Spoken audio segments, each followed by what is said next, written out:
Oh, right. Well, thank you so much, Suzanne, for coming to my studio. You're welcome. I'm thrilled. I always love coming out here, Teresa. Love your studio. Love your work. Love all of it. Ah, so excited. And we've already had such great conversations before this.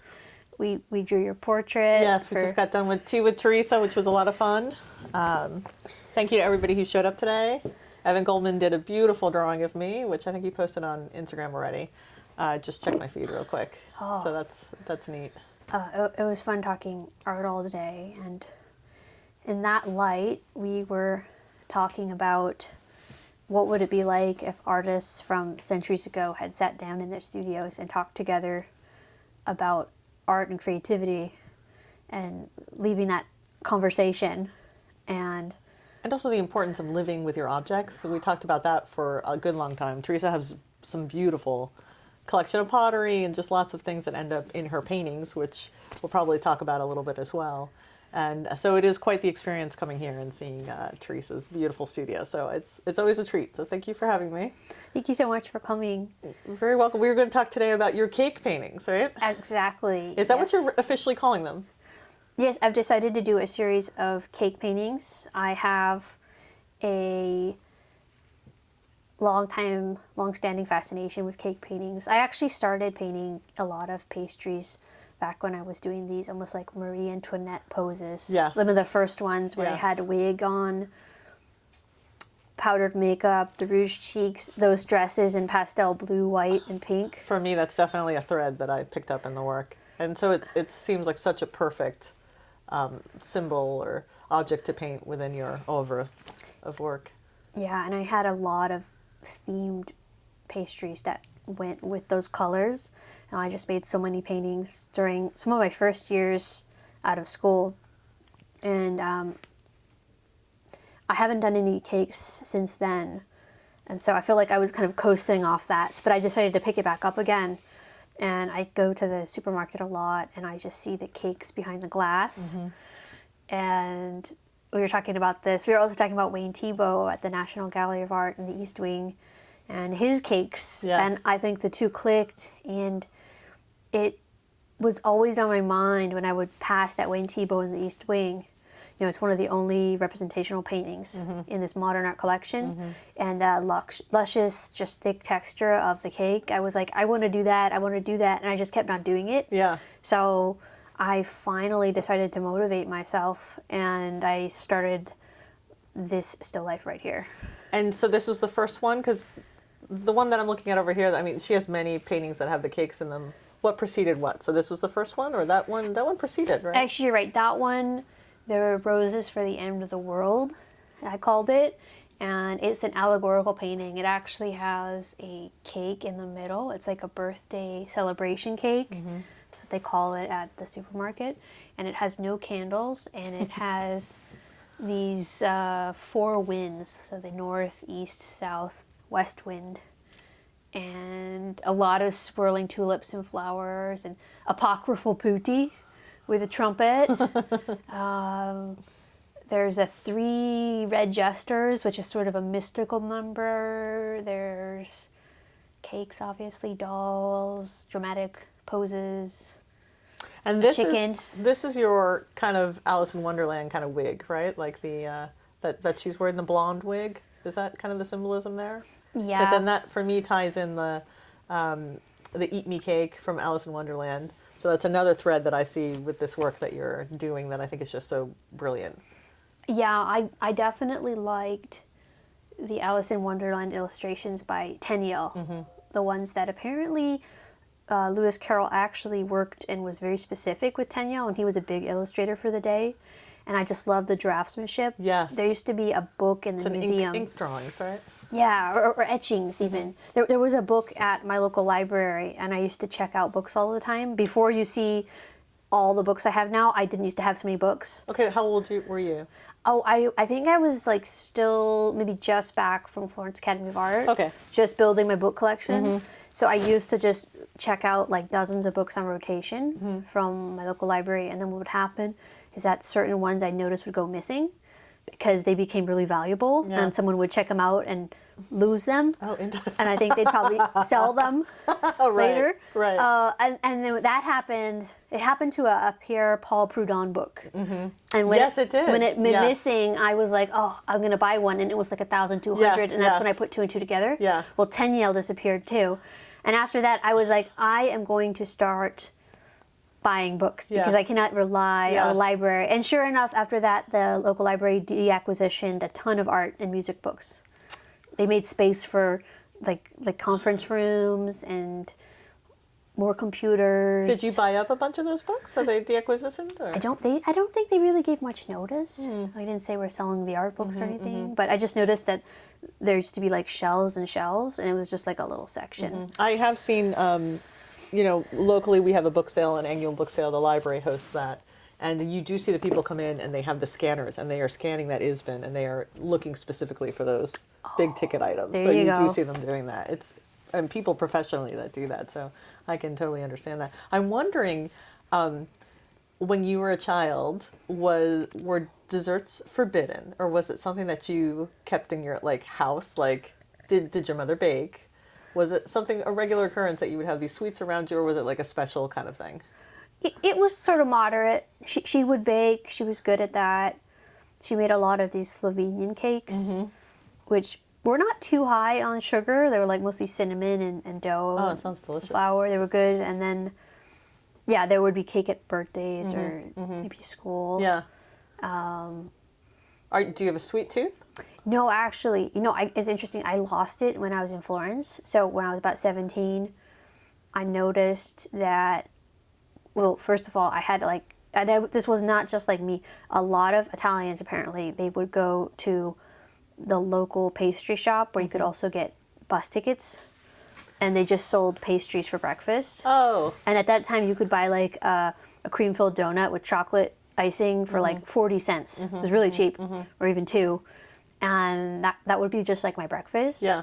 And I wasn't the only one having that for breakfast. No. That's not unusual to me because some coffee. I think it's very typical for people to have, if you have a sweet tooth, to have more of a sugary type breakfast to start your day with, or eggs. I guess that's your traditional. But I was wondering how much of this is from your infancy and your childhood, that Well, I got the association with the cakes. I got the worst sugar crash after that. It was like, it took me a while to put two and two together. And I was like, the reason I can't focus on drawing this cast drawing, which is sort of a thing that requires a lot of concentration. It's a bit tedious. Right. I was like, it's what I just ate. Yeah. And then I started realizing the importance of diet.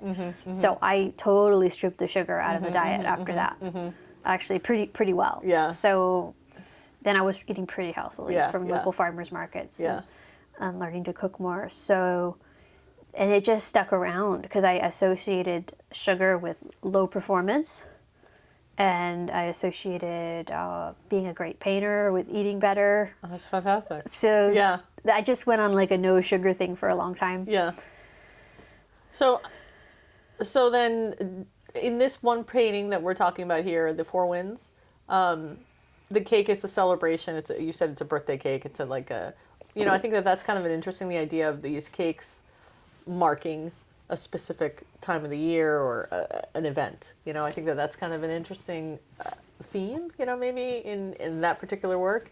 But then obviously you have it here in this lovely painting of the still life, a picnic, right? Mm-hmm. Well, with the Four Winds painting, that one I made before the pandemic happened, and I noticed that I was starting to I was feeling a lot of anxiety. I think as I was on airplanes a lot, traveling for international shows, and a lot of things were up in the air, and I was booking a lot of things together at once. But I'm not saying I was like psychic, but I was definitely feeling something dreadful was going to come. and so I ended up painting a skeleton rider on a horse on a field of tulips. That was supposed to be kind of like an apocalyptic painting. Teresa, you're right. And that was before COVID. And I'm thinking all your plague masks and all of that. Yeah. That's very prophetic. And so the Roses for the End of the World one, or the Four Winds one, I mean, I feel kind of sheepish saying this, but like I think I was definitely getting a bit of that climate anxiety, just because I was like so tuned in to National Geographic, or just like overfishing the oceans, and just all these different things, global warming. So I think I was getting a little bit stressed out about that too. So made probably a bit too much of a dire painting, but it wasn't supposed to be a dire painting. It was more of a decorative painting, just expressing feelings. But it could also just be seen as a like kind of the state of the world where like there's just like you know they say like the butterfly on one flaps the wings on one side of the planet and then there's a hurricane on the other. It's like oh we're experiencing mild weather because somewhere down south a hurricane just came in and destroyed hundreds of people's homes and they have no power for a week. It's like, but we just had a nice day. Like it could also just be a little bit of an allusion to that. Perhaps. Well, I think it's. I think that's much more interesting when you have something, you know, beautiful, but then there's also something slightly disturbing below the surface. There's tension. You know, we need tension in work, and I think, and even if you're not necessarily aware of what that tension is, I think that's even better. You know.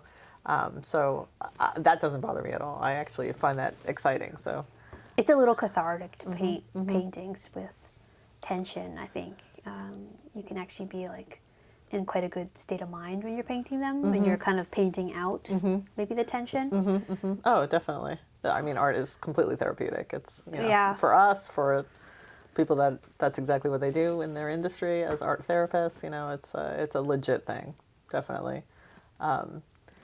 Tell me a little bit about this painting, Your Still Life, and the thought behind it, and these beautiful little. Is that St. Petersburg? Is that the minuets? That's St. Basil's. St. Basil's. It's in St. Petersburg. You're right. Yeah. So I pretty much started this one because I had these great cardinals hanging out in front of my studio, and I was feeding them peanuts, and I was just like, they would just be like looking at me through my window, and I was having tea. And then you told me they were like gateway to the underworld. They are. I'm particularly interested in cardinals because they are supposed to be like, yes, there's all of these animals that are supposed to be representatives of the underworld, you know, and one of them of loss of souls. Ooh. So one of them's a cardinal and the other one's a fox. Ooh. Just today on my drive here to see you, Teresa, I saw a fox run across the road. So I always think that, like when I see these animals, I always think, oh, is there somebody on the other side who's trying to say hello, you know? Well, living in Virginia, we don't have that many tropical birds. Yeah. I think we get some egrets, and then we get some of those pink spoonbills along the Anacostia River, DC. But I don't. And the hummingbirds. But aside from blue jays and these red cardinals, like I don't see that many huge splashes of color. Yes. And there's the goldfinch, right? The house finch, and that blue bird. But anyway, I mean, like so you notice them, you know. So it'll just be like. And all that green, just this red bird staring at you because it wants the peanuts, maybe, or I'll be running, and it'll just dart through the woods. Those will be a little more wild. Yeah, and for all you bird enthusiasts, Teresa has become a huge wildlife photographer. She really, really enjoys it. It's become a passion of yours, right? It's something that you enjoy. So these are from photos I took, and they're going to look a lot better when I finish it. But I just love the detail. I do too. And it's so much better than painting from a taxidermy bird. Oh, most definitely. Or just from any photo on the internet. Like, it's so crisp. Most definitely. And so I was really excited. So I was really proud. I get like 1 or 2 of these photos a year because it's not easy to get them in flight. Yeah, you and I sat together and we did that. We got like nothing. You were teaching me. It is hard to get the bird to come into the shot and you know, to nail it. So these are absolutely fantastic. They're really smart. They know to sit with the sun at their back. Right. So you don't want to point the lens in the sun because you could go blind. Right. Or it'll be a dark picture. And you'll just be sitting there holding this heavy lens and getting tired. And the moment you put it down to check the focus, they'll move. It's like they really don't like their picture being taken. So that's what I've noticed with most of the wildlife. But anyway, I was really proud. So I felt like a stamp. I just wanted to stamp this everywhere. So I was like, so I was just going to go stamping it on like some of my more quote serious finish pieces. And I was like, no. I always start when I do a new series. I always start with a blank canvas, like a small canvas, and I just play. So I thought I'm going to do a cherry cheesecake, which I just seen in the store. So I just on a whim bought it. I bought a few flowers, though most of these, like the geraniums, I grow myself. And then I had this idea since I've been interested in fairy tales. There's one about a bunch of blackbirds that get baked into a pie. Yes. They burst out. Yes. Or do they not? Do they just die in the pie? This sounds morbid, but Yeah. I guess either way, depending on the storyteller. But I thought, oh, I'm going to do a bunch of cardinals bursting out of a red pie. I love it. Yes. And so there's only one Yeah. in this one, but again, it's just a test in a sense. I mean, I think a picnic series is fantastic. That's another way to explore that.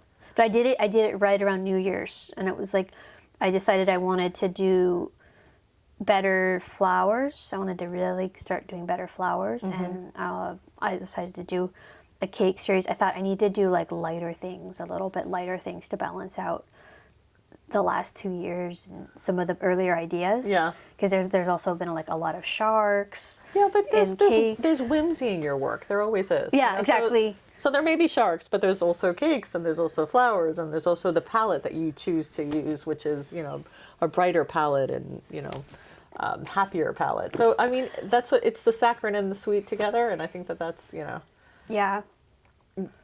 What's one of the beautiful things about your work. Another thing that I admire that you do is that your paintings here are never, until they're gone, they're never completely finished. And so if you have an idea, something that inspires you, you will go and add it into this painting and then maybe add it. So for instance, like the St. Petersburg square here, that you're adding a little piece here, and then I start looking around, and then I start seeing that there's architecture and other little castles that are appearing in other paintings. And so that to me just ties a beautiful thread between all the work, that now all of a sudden it's a series on a different level, because you're doing it in many different ways. So you're doing it with that, but you're also doing it now with the birds or with the pastries. And so those are also showing up in different paintings. And so it all unites it, which is really smart. Yeah, this one I actually have a small, it's kind of like a music box. Yeah. And it has this sculpture on it. It's a sculpture, wooden carved and painted St. Basil's. And so I brought it to a still life class that I was teaching in person, and I was painting it as a demonstration. But it was so small and complicated, and I had a whole still life to paint, so I felt like I couldn't give it enough time. Yeah.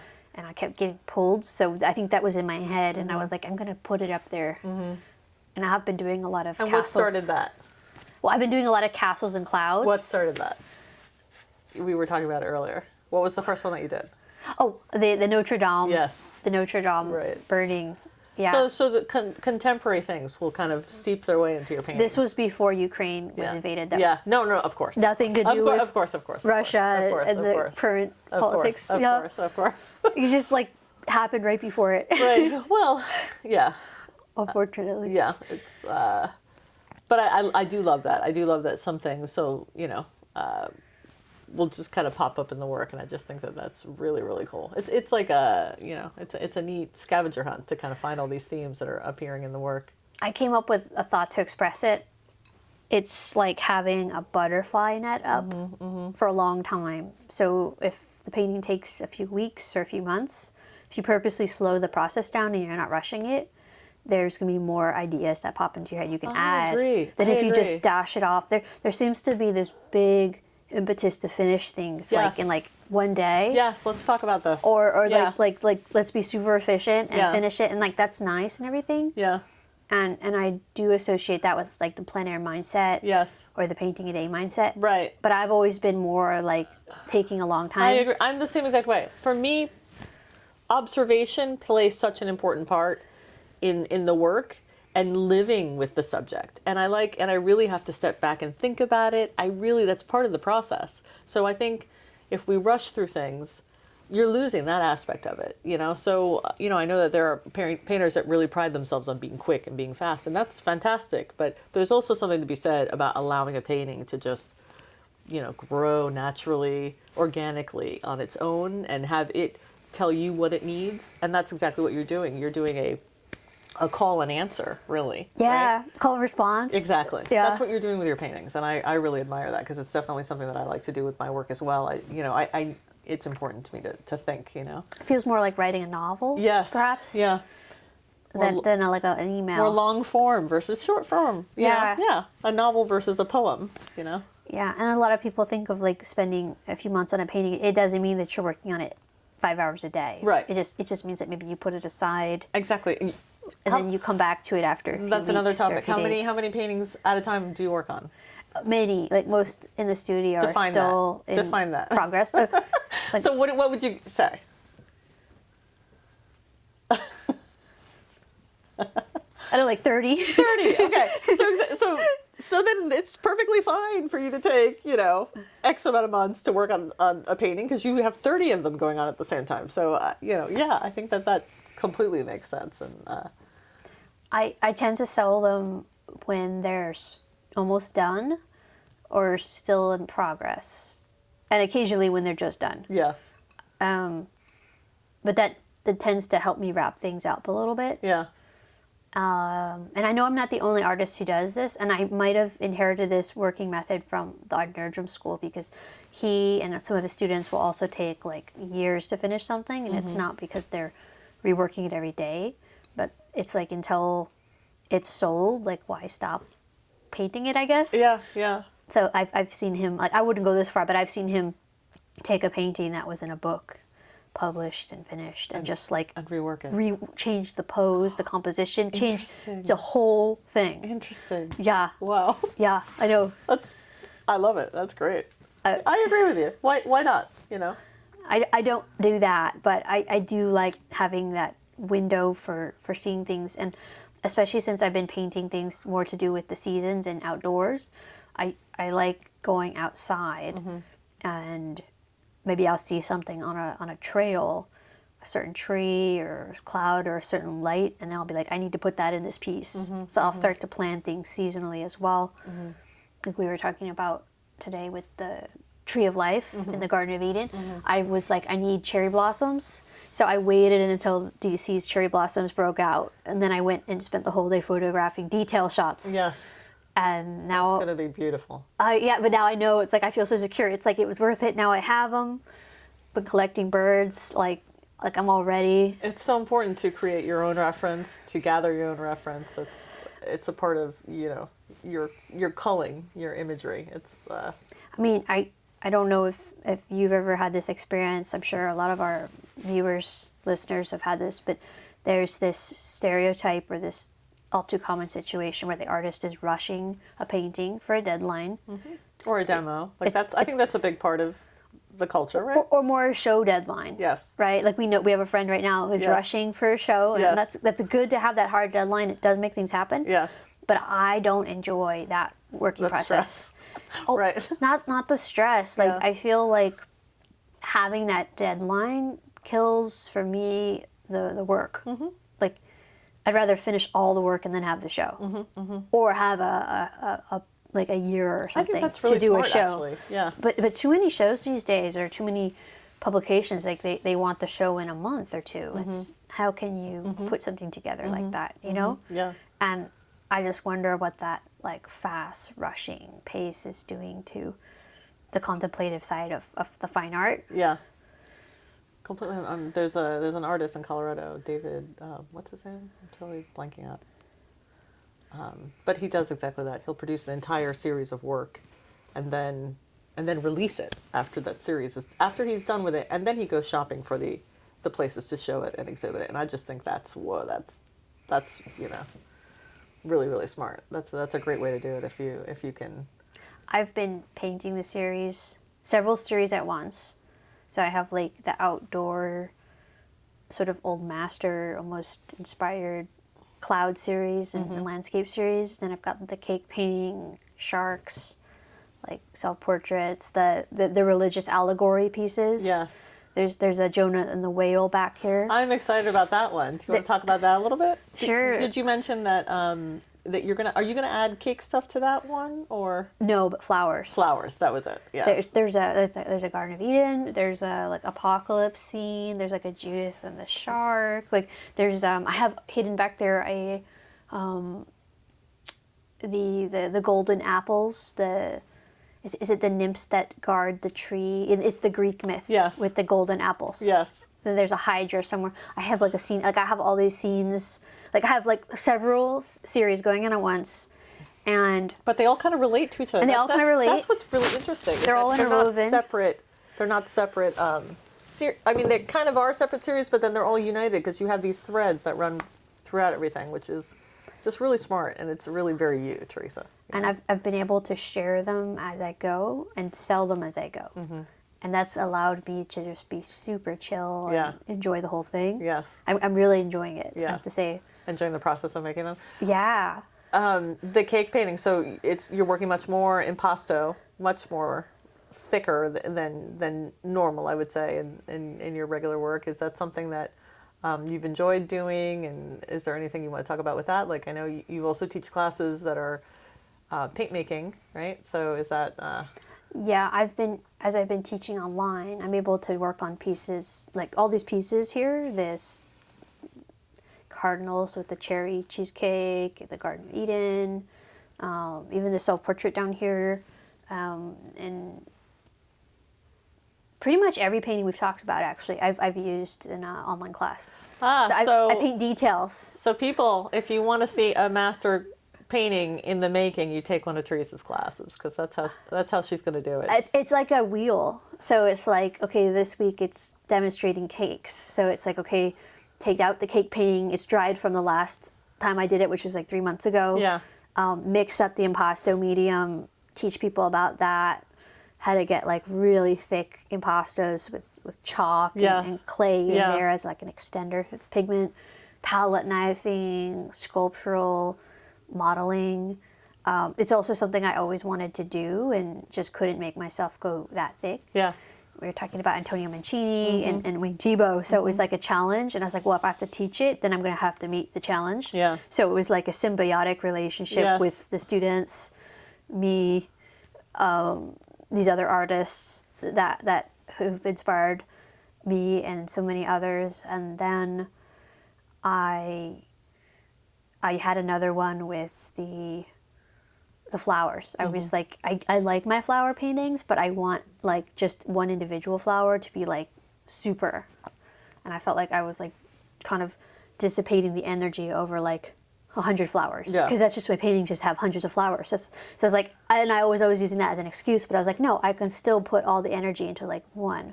So then I started a Secrets of Flowers class where I was like, I'm going to be painting one flower all day amazingly and showing people that.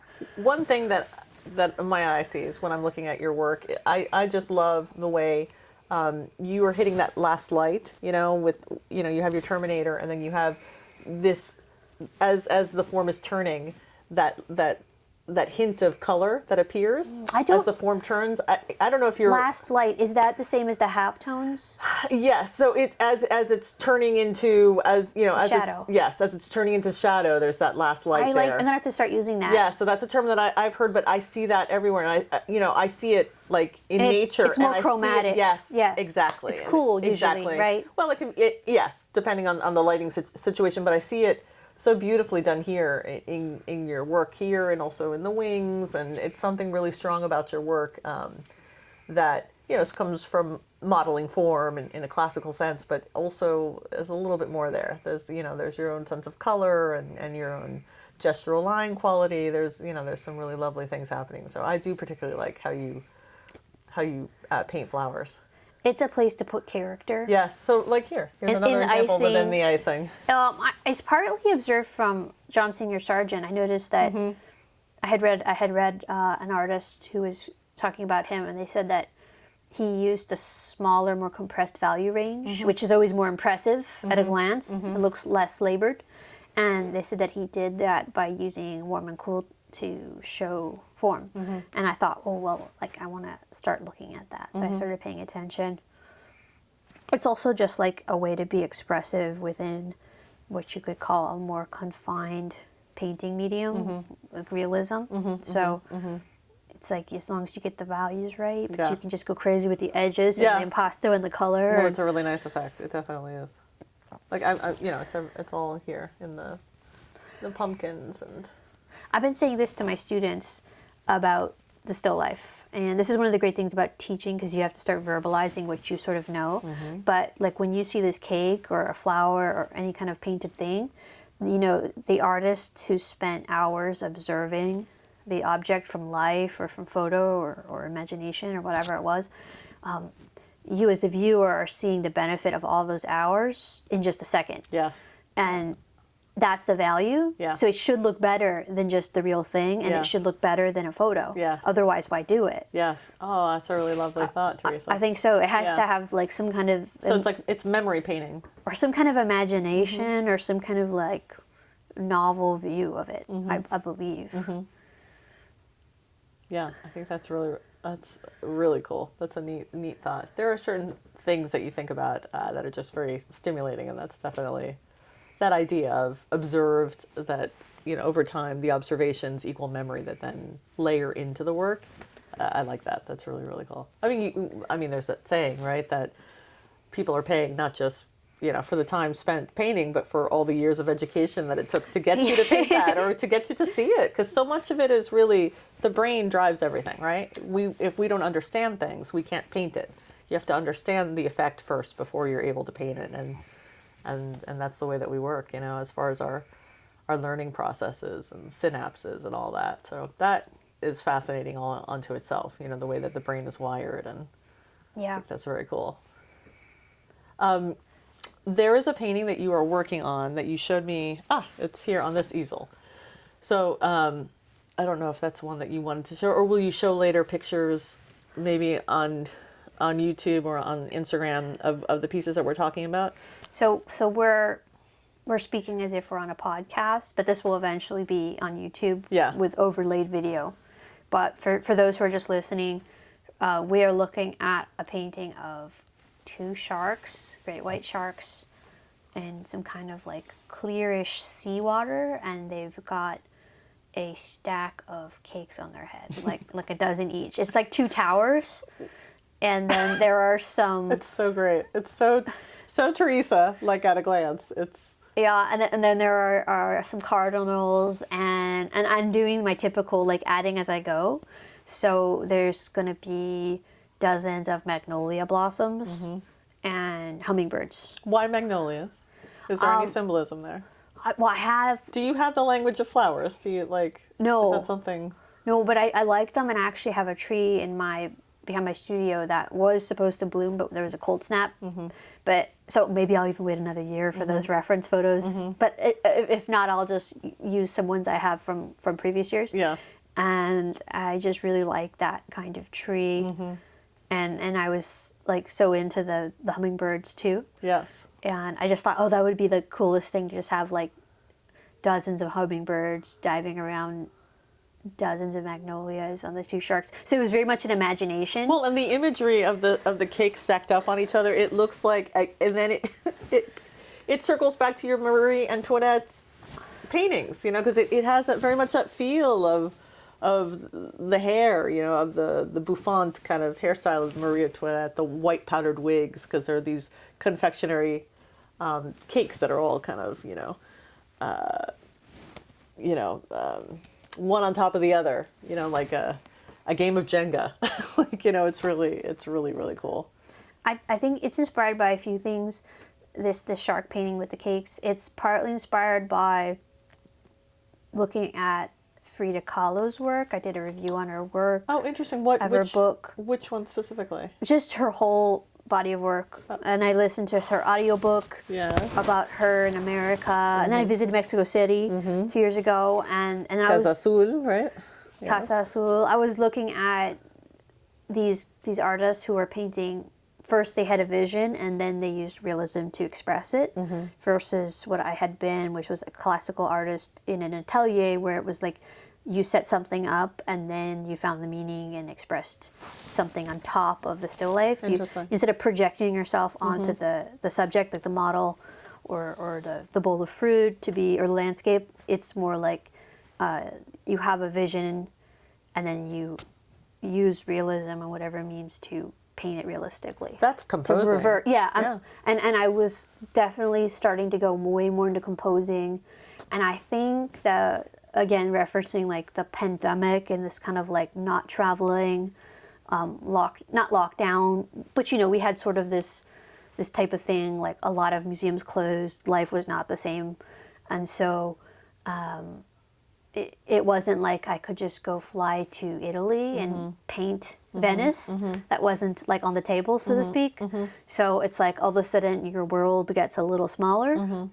And so then the world comes from within, I think. And it was kind of freeing visually. That's interesting. Yeah. Yeah. Yeah. We during your tea time with Teresa, tea with Teresa, tea time with Teresa. Tea time with Teresa. You mentioned that you've been just inwardly seeking. You're not listening to as much external stimuli, and that sounds to me like maybe that grew out of that practice of the pandemic and kind of being shut off from things anyway. So you might as well continue listening to your own voice. And I think it's more just like the creative ups and downs. Like, I think before you start a new series, you tend to just be open to a lot of things, and then you get some rabbit holes you go down. And then I think when you've got the series, I think that's when you turn off a lot of, the celebrity news or the news, or you just turn off the things that you think you're supposed to be watching. Yes. That are supposed to be entertaining. Yes. Like you cancel the Netflix or whatever, Right. even if you like it. No Bridgerton here. Right, and because your own interior world for the moment is so rich. Right. Because you're giving birth to all these new paintings and ideas. Yeah. So it's actually like the excitement of watching Bridgerton. I haven't seen it, but like it's like the excitement of watching one of these series. But it's all coming from you, which is even better, I think. Yes. So that's what it is. It's not like a Lent or a giving up or a fast. It's more like, this is what I've got going on in the creative world is so much better. Yeah. Or it's not even better. It's just, it's mine. Yes. And that's what I'm doing. It's like going with the flow. It's, it's the way of art. I don't know. It's just like, and that's happened. I recognize this because it's happened when I've done a lot of new series. That's how things are for a while. Yeah. Yeah. You go deep. I guess so. It's like very entertaining and very. Yeah. And I think you have to be there to come up with new things. Otherwise, you risk being, I don't know, like a copycat or a plagiarist. Those are two strong words. But I think you risk being a bit like, I'll have a little bit of that, and then you collage it all together. And although, isn't that what style is? I mean, because we are carrying the torch from each generation, right? So we are learning from other masters, absolutely, and then cobbling that together to create your own style. Nothing new under the sun, right? Yes. I think maybe what a better way to say it is that you have to let it digest longer, right? So it's like all those ideas and influences and life experience They have to come through your filter. coming through your filter, and maybe you need to break those things down a bit, even until you've forgotten where they're coming from, perhaps. Yeah, that is an interesting point. But I think you know what I mean. Like, there's a difference between just being like, that looks popular, Right. that's selling, Right. Painting to the fad. I'm going with that. Yeah. Versus like, I don't know what's happening, but I've got all these cool ideas, and this is what I'm doing. Yeah. You don't even question it. Yeah. At least to me, like, there's a huge difference. Yeah. And I know I've been people, like well-meaning people, will try to be like, oh, you should paint more of this, or why don't you go do that? And it's like, no, why would I want to do that? Yeah. Like, it just feels Yeah. I hear you. We've had discussions about. Oh, that's right. About similar things like this too, and it's interesting. I think certain things are like opportunities, but then you have to know what's right for you, and I applaud you. Like that, you're creating your own vision, your own. We all, as artists, we have what do we have to work with? We have symbols, right? Symbols and color and line and shape, etc. And so you're curating all of that and creating your own world with it, and that's what we all should be doing as artists, and we all do it in different ways. But so these all of this becomes just a natural extension of your work. So now you've brought in the cakes into your repertoire, and you have the flowers in your repertoire, and you have the Marie Antoinette looks and the Alice in Wonderland, and all of it becomes this fantastic, like Teresa Oaxaca, life. It's really beautiful. So I think it's great. If I'm pausing, it's because I'm looking around, because we're literally in a room filled with paintings, and there's just so much to look at and absorb. Yeah. So you're not even like consciously, these are just things that you've absorbed over all this time. So there are like artists that, like, if there's like some Klimt-esque things that are coming into the work, it's just stuff that you've absorbed before. It's not anything, or Hieronymus Bosch, it's not necessarily something that you're looking at right now. It's something that you've looked at previously that's kind of like filtering to the top. Like, is that how you would describe it? I think so. And then I might go pull the book out and be like, let's look at this some more. A little deeper, yeah. But I do think it's hard if you just got the book open and you're looking directly at it. That can almost be a bit paralyzing. Uh-huh. And so, yeah, I think having that infatuation phase with something, reading up on it for a long time, and then maybe it slowly sinks back into the bookshelf, and then it will come up later. You're a regular visitor to the National Gallery of Art. We have talked about that. It's pretty much like a weekly thing for you. At least it was prior to COVID. And again now. And that again it's now. Open. So how does that work for you normally when you're getting inspiration, Well, usually I would go once a week as a day off from painting, because I used to do quite long painting days. Sometimes paint all night too. And then that was like, oh, let's go have a nice meal there. Let's like wander around, sit on the couch, check the email. Meet friends. Like if someone wanted to meet up, like meet at the museum. Right? Yes, we've seen a couple exhibits like that. Yeah. So I would, of course, just like getting new ideas and seeing the work in person, that tactile. I think for us, for oil painters, like there's a reason we're using oil paint and not acrylic or watercolor. Like we like the texture and the layers and the translucency. And that's something that doesn't convey in a photograph. You have to see it in person. Yeah, and the colors, and also maybe it's a feeling of like a kind of home away from home, where all the paintings have a frame and a wall and respect, and people look at them. It's like a little like city or village, and you're like walking between the Dutch wing and the French wing in the 19th century and the Middle Ages. It's kind of nice. So there are some paintings where you're beginning to incorporate some of that imagery, like the Rembrandt cow that's hanging, like there's like these little miniature things that are happening in some of the other paintings as well, and some of them are like masterpieces that you're bringing in, like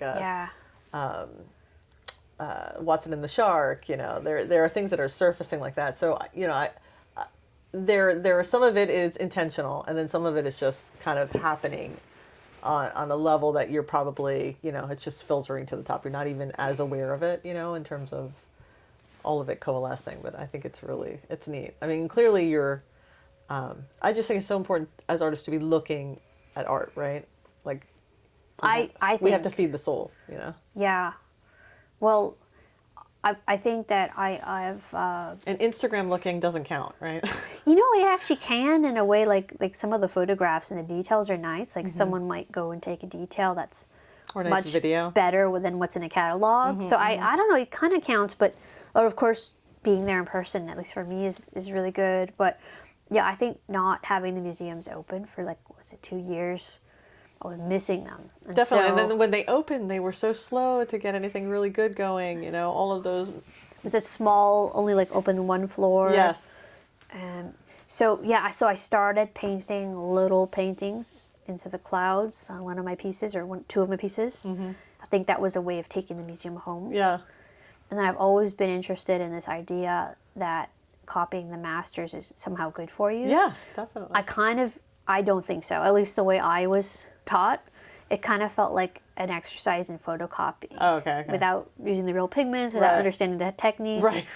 And just, right. I think the fact that most people at that stage have a trouble drawing, so it's really hard to focus on the technique and the colors when you can't even draw the picture right. But so I was always kind of dubious about the benefits of doing copying it the too masters. soon, is what you're saying. I don't know. I just didn't think it was this. I didn't think what it was made out to be. Because I see a lot of classes, like master copies, and they're done, especially the ones that are done online or from printed out photos. I think you have to be in the museum in front of the painting.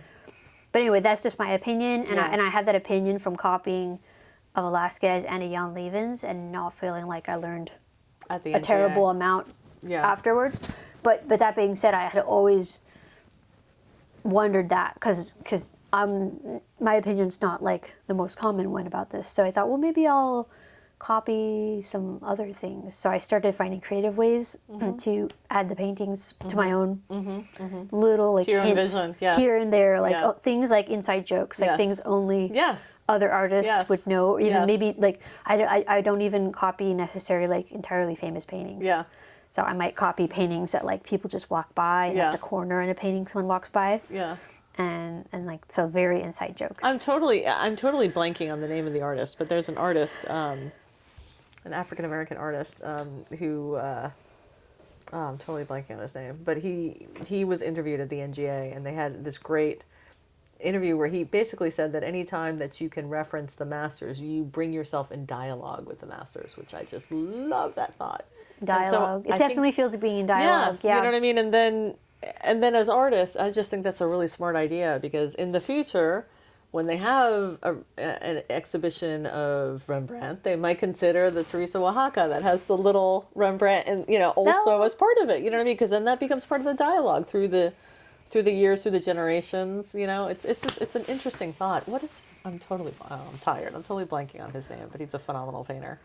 I do think that it was more common to copy poses Yeah. from old masters or even just contemporaries and use them in your own pieces in like let's say the Renaissance or the Baroque. Yes.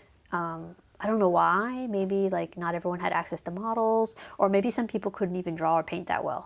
Like they just knew how to copy, and like that was enough. You know those bee artists that you see all over old cities. It's Yeah. like they're not Rubens. It's a little wonky, but it's up there in a church. Right. Like, Right. and it's really interesting to see Right. all that. And so, like, yeah, maybe they couldn't really paint that well, so they copied someone else's and they got away with it or something.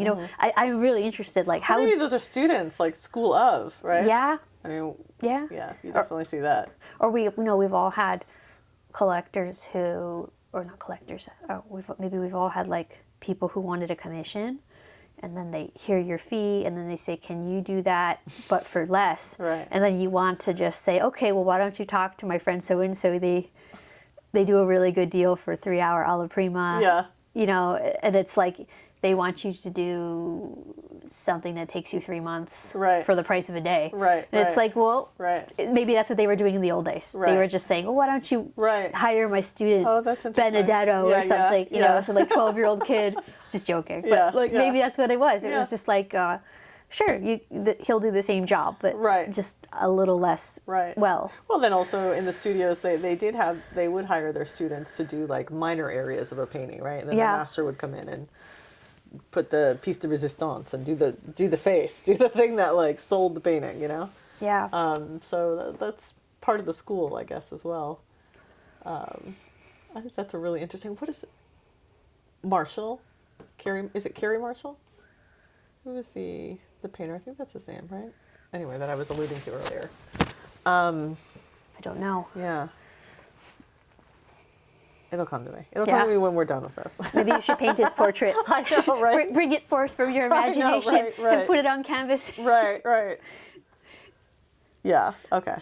We've had a long day. We've been drawing and posing for a few hours. But yeah. Whew. Was there something that you were particularly excited to talk about with the cake paintings? I think that's it. I just wanted to introduce some new series. Do you want to talk about what's coming up as far as the teaching? Because you mentioned how you work on these paintings in the classes. So what? I'm mostly interested with the flowers, and that this is something that's sort of like a new fascination. I mean, I've always painted flowers, but I've been going like with tiny small brushes. I had them because of the cloud paintings I was doing. Like I just needed smaller detail brushes. And I love the ability to paint a large painting and have huge figures and then loose areas like we were talking about. And then some areas where like a cherry blossom or something is like in total detail. And then I also love the ability to just like have a little world within a big world. Yeah. It's so cool. Yeah. It's like being able to zoom in infinitely. Like the macro and the micro. Yeah. So studying how to paint small has in detail has come up. So I have a class on painting the lily, like one of these, the Alstroemeria. And when is that? When are these classes?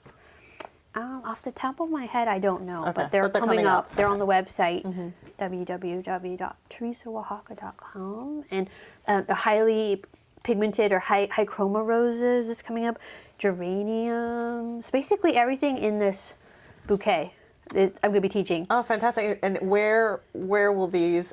What will you be painting on as part of? Because you mentioned that you like to work on these masterpieces in your classes. Yeah, so I have a new series coming up. So with the exception of the Tree of Life, which is going to have cherry blossoms, I'm going to do a special sparrows in flight, and or maybe just sparrows. Yes. They don't all have to be in flight, but I'm most excited about those, like a sparrows in flight and a cherry blossoms class. I'll be like up on a stool painting above there. I'm going to be doing just kind of one-off flower paintings, and so that's actually another series I have, which is I decided to paint a bunch of floating flowers in the winds, like wind paintings. Oh, cool. With just like no background, just like blue, and then maybe some floating figures, because I just like that kind of floating effect, and I've always been interested in the floating world, the Japanese kind of, like 19th century Edo period, right? Yeah. And I think like maybe the cherry blossoms and then the floating people,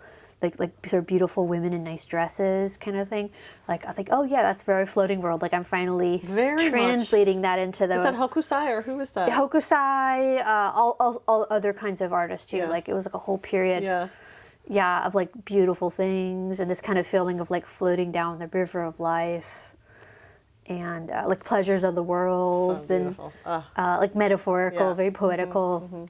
And I have been doing like that kind of sumi ink, Chinese or Japanese brush painting, and haven't like by any stretch of the imagination gotten close to mastering it. So I feel like I definitely have more of a mastery with oil. Will there be a class in that coming up, the ink class? I have a floating ink class where I teach the sumi negashi, or like some people call marbled paper. Yes.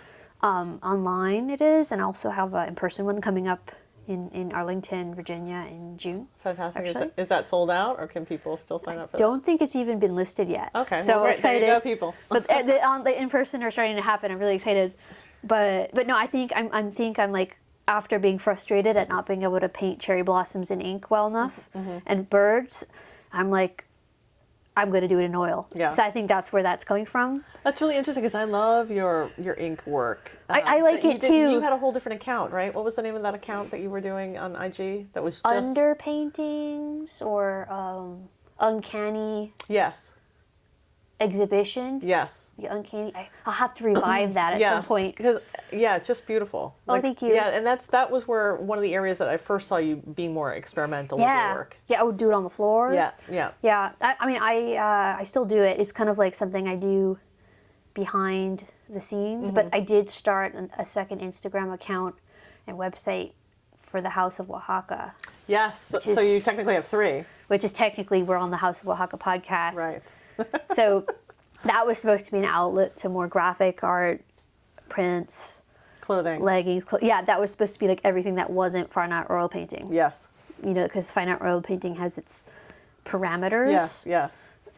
Which is what makes it fine art oil painting. Like we were discussing earlier, like taking forever on it, making your own paints, painting on giant canvases, so referencing Caravaggio or Rembrandt, and then I was like, I do want to do some maybe more contemporary things or just like abstract things. It's more your experimental label, I guess. It's my experimental label. That's great. And I think that's a wonderful outlet. That's why the podcast is happening too, because of that experimental outlook. Yeah. Yeah. Super smart, Teresa. Oh, thank you. Yeah, well, I'm just excited about all the things that are coming up. I'm excited for you. It's great to see it all come to fruition and to come check in every couple months and see what you got going on. It's a lot of fun. Yeah, I'm just so excited because it feels like the real world is opening up for travel, in-person events. I was just teaching at a real life school with real life students, and we were like shoulder to shoulder. You know, I was like, oh my gosh, like this is happening. Yes, wow. Great. But then the online's still going strong. Yes, yeah. I just don't love think it. we're going to lose that. I think the online will stay because, there are some people that enjoy that convenience, and there are some people that really want the in-person, and there's room for both. Yeah. As long as artists are willing to do both. Yeah. And you like doing both. I do. I Yeah. do. I like the online because I can work on things inside the studio. Yes. And aside from giving critiques, I mostly demonstrate, and I've even taken things like explaining the palette or my brushes. I give pre-recorded explanations so it doesn't waste class time, because that can take like an hour or two just explaining materials. So I've streamlined it in a way you can't do in real life, which is pretty neat. Yeah, really cool. Yeah, and then sometimes my students, they just want to watch me demonstrate. Yeah. I have like a good core of them who repeat. Yeah. So they don't want to be rushed because I teach not rushing. So they won't send their working for critique during the 5-hour day, which is like a 5-hour, class on a given day. And then I'll get the email like a few days later. So it'll just be like, okay, I'm just going to paint all day with people watching and respectively asking questions. Yes. And then it keeps me like on target. Yeah.